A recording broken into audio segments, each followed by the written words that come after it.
Assalamualaikum warahmatullahi wabarakatuh. Alhamdulillahi wassalatu wassalam ala Muhammadin wa ala alihi wa ashabihi wa mawalah. Allahumma rzuqna ikhlasi fi niyati wal qawli wal amal. Nawaina lillahi ta'ala. Baiklah, saya Hasina Nafisati beserta teman saya Siti Maisyarah. Kami berdua akan menjelaskan seputar isi dari makalah kami yang berjudul Jaringan Penyebaran Islam di Pulau Jawa. Proses Islamisasi di Indonesia terjadi dan dipermudahkan karena dua pihak. Yang pertama adalah pihak orang-orang Islam pendatang yang datang ke Indonesia dan mengajarkan agama Islam kepada masyarakat Indonesia.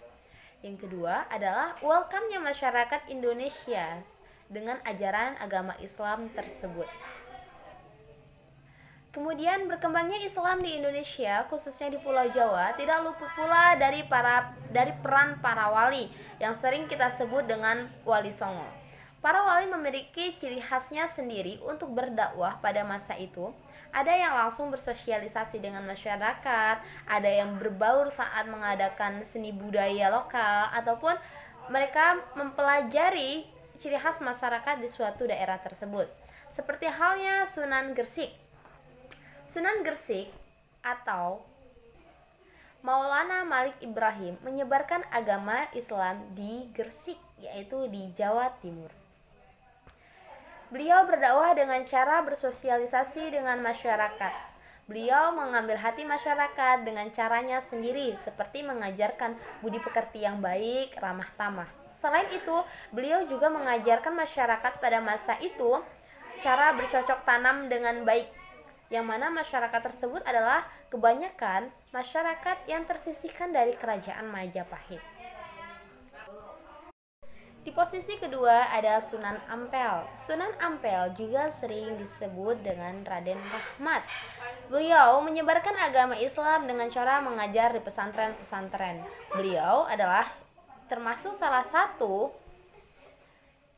orang yang perencana berdirinya Kerajaan Demak di Jawa. Kerajaan Demak adalah kerajaan Islam pertama kali di Jawa. Kemudian di posisi ketiga ada Sunan Giri. Sunan Giri atau Raden Paku tidak hanya menyebarkan Islam di wilayah Jawa, namun beliau juga menyebarluaskan agama Islam hingga ke Maluku. Sunan Giri juga menyebarkan Islam melalui dunia seni dan sangat berpengaruh pada masa itu di pemerintahan kerajaan Islam. Adapun di posisi keempat adalah Sunan Bonang. Sunan Bonang adalah beliau juga disebut sebagai Raden Maktum Ibrahim yang menyebarkan Islam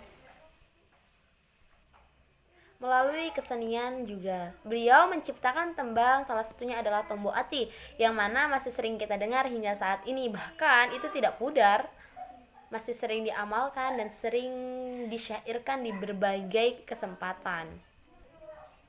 Selain itu, dia sangat berpengaruh di bidang kesenian gamelan, yang mana pada saat itu adalah gamelan itu identik dengan kehinduan seseorang.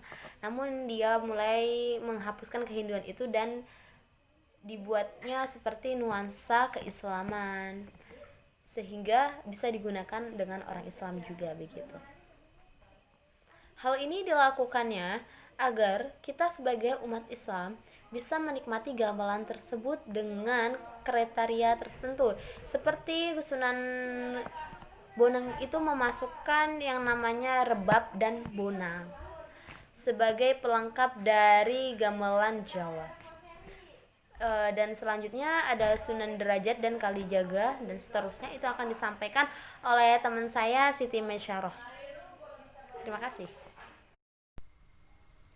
Assalamualaikum warahmatullahi wabarakatuh.